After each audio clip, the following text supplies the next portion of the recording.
Day 1 outfit from scratch. నేనిక్కడ 2 blouse పీసెస్‌ని use చేసి మా పాపకి వెస్టర్న్ స్టైల్‌లో డ్రెస్‌ని స్టిచ్ చేస్తున్నాను. ఇక్కడ పింక్ కలర్‌ది ఒక బ్లౌజ్ పీస్ యూజ్ చేశాను. ఆ తర్వాత ఇంకొక కలర్‌ది కూడా ఈ బ్లౌజ్ పీసులను రెండిటిని యూజ్ చేసి నేను డ్రెస్‌ననేది స్టిచ్ చేశానండి. Pink colour blouse piece 1 metre ఉంది. ఇంకొక బ్లౌజ్ పీస్ వచ్చి మనకి 80 సెంటీమీటర్స్ వరకే ఉంది. ఈ రెండిటిని యూజ్ చేసి ఈ విధంగా డ్రెస్‌ననేది స్టిచ్ చేశాను. ఫైనల్ లుక్ అయితే ఇలా ఉంటుంది. ఈ డ్రెస్‌కి ఒక సైడ్ ఇలా ఫ్రిల్స్ వస్తాయి. బాడీ పార్ట్‌కి ఏ కలర్ అయితే యూజ్ చేశానో అదే కలర్‌ని యూజ్ చేయకుండా దీనికి కాంట్రాస్ట్‌లో యూజ్ చేశాను. ఇలా 2½ ఇంచ్ లెంగ్త్‌తో క్లాత్ తీసుకొని చిన్న చిన్న ఫ్రిల్స్ అనేది స్టిచ్ చేశాను.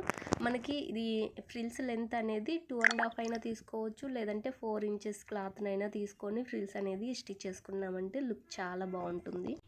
1 to 4 ఇయర్స్ బేబీస్‌కి మనం బ్లౌజ్ పీసెస్‌ని యూజ్ చేసి కూడా డ్రెస్సులు అనేది డిజైన్ చేయొచ్చు. నేను బ్లౌజ్ పీసెస్‌తో